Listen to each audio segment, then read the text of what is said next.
The Jim and and a Raspy Terry show. It's actually just the Raspy and Terry show. Why the Raspy? Well, it's been a long few days. Influenza season. Really? Yeah, not just a regular cold kind of little snuffles and runny nose. Nope. It was, getting whacked.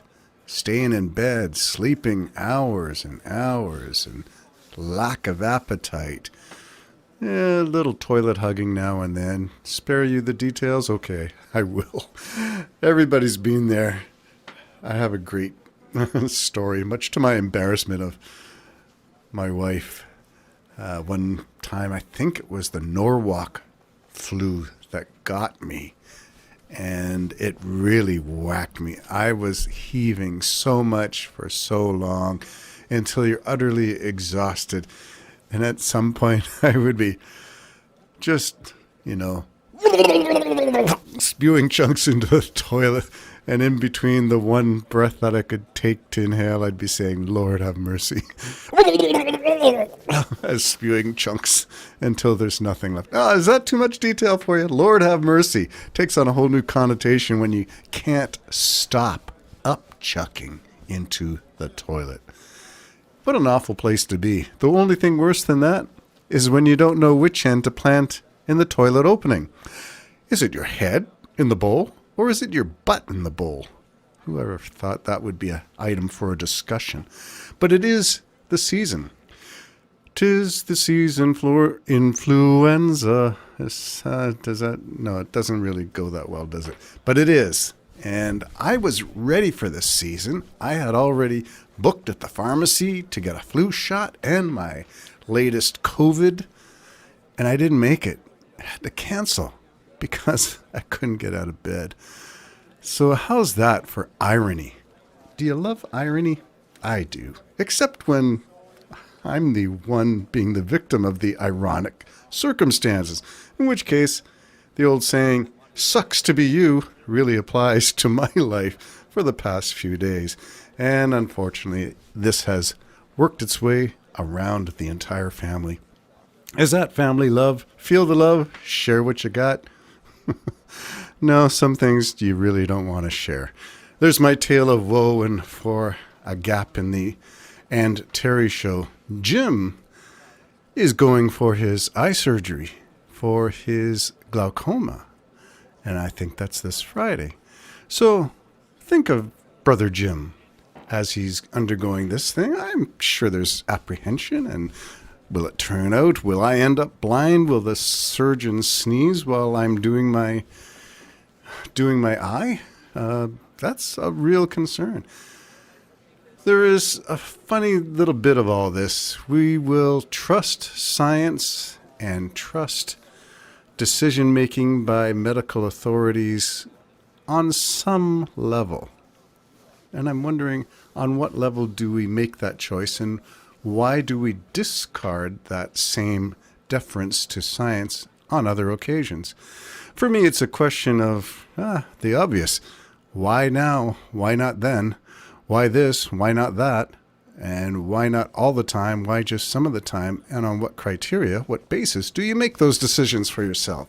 Usually we like to think that we're logical. We make the most logical decision based on the information we have. Well, if that information is skewed in some way or another, then we're not making the best decision that we can for ourselves and or our family and or our extended association of community.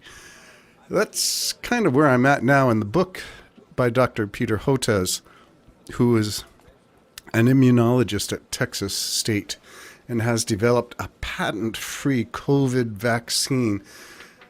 The book, The Deadly Rise of Anti-Science, is really just, for me, affirming the journey that I thought most people in America and in some conservative provinces in Canada, not labeling anyone in particular, Saskatchewan, Alberta, Ontario, just among the few conservative provinces in Canada.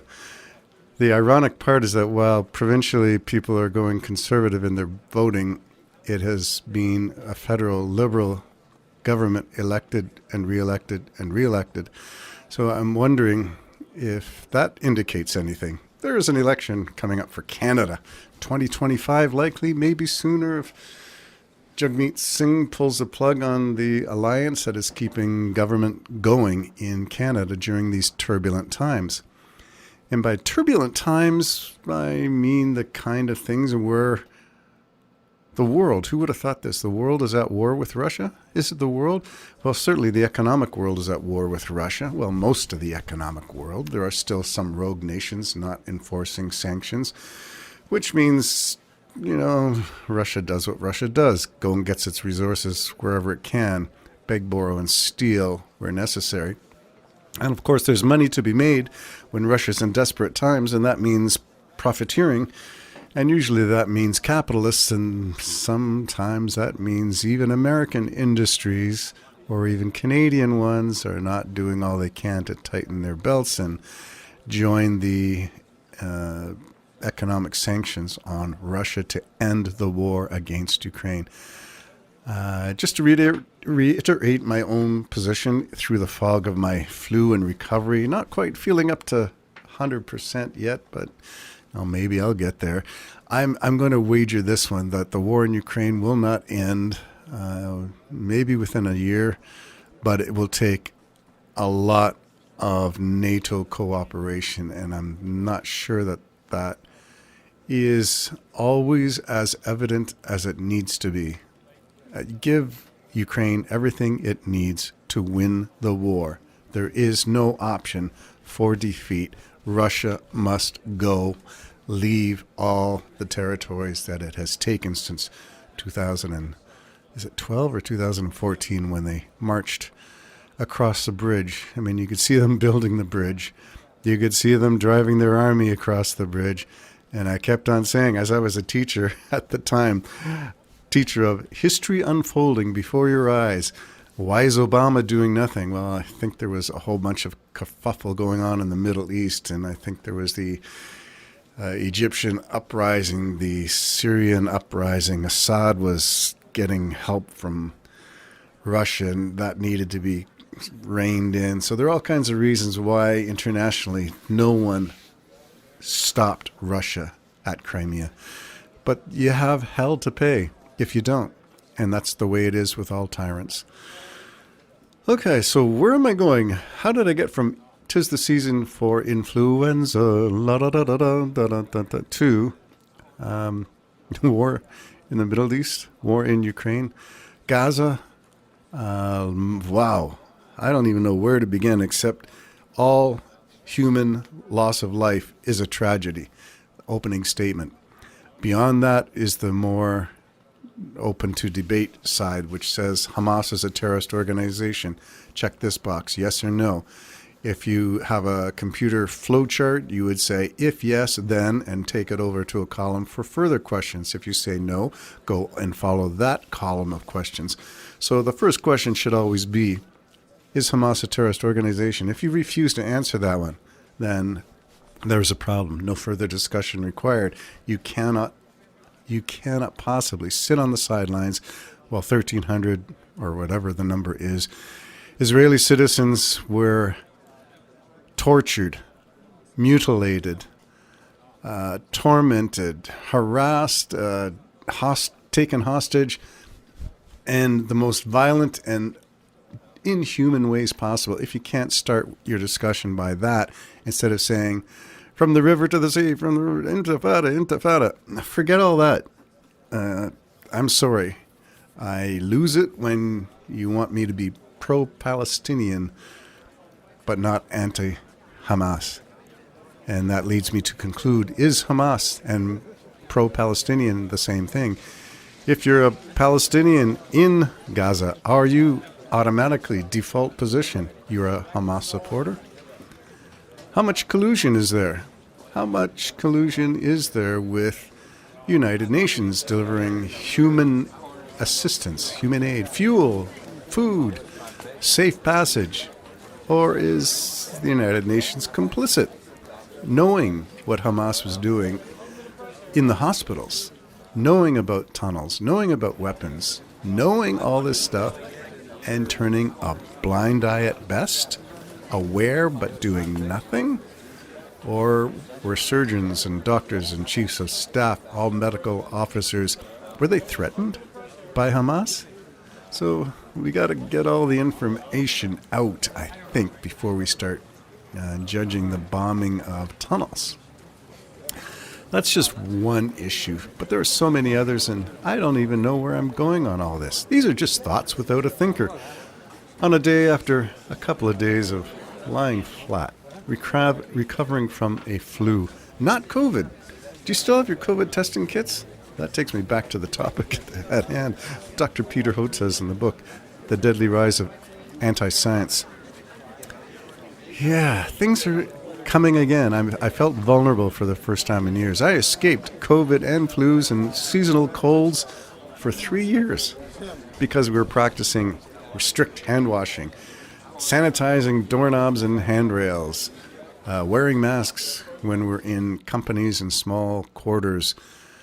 But I think we let our guards down. I know I did. And so I don't know how, but I got it. And I'm wondering, have I been a victim of my own nonchalance, my laissez-faire attitude, which is, in a way, denying what I always advocate, follow the science? Well, I didn't. I wasn't as careful as I could be. I really fell to social pressure. Don't be one of the few wearing a mask like I was all summer when I took the airplane and the only mask-wearing person. I wasn't ready to abandon my love of my family for the sake of the appearance of being the only one in the airplane cabin with a mask. I wore it with respect and love for my family, and that's what a mask is. It's your respect and love for yourself and others. In my case, traveling to family and friends from Ontario to the West, didn't want to bring anything with me. And in return, coming back, also the same thing. I didn't want to bring anything with me from wherever I got it out west. So those are the things that we do when we love and care about people. We do things even though they look awkward and make us stand out in the crowd. At least that's what I'm thinking on a sober, somber, snow-covered, minus something beginning to look a lot like influenza? Oh, don't say it. How about Christmas? Maybe. There's a thought for another podcast. What does Christmas mean when you really are not sure about the whole thing? Stay tuned. The Jim and Terry Show. Bye-bye.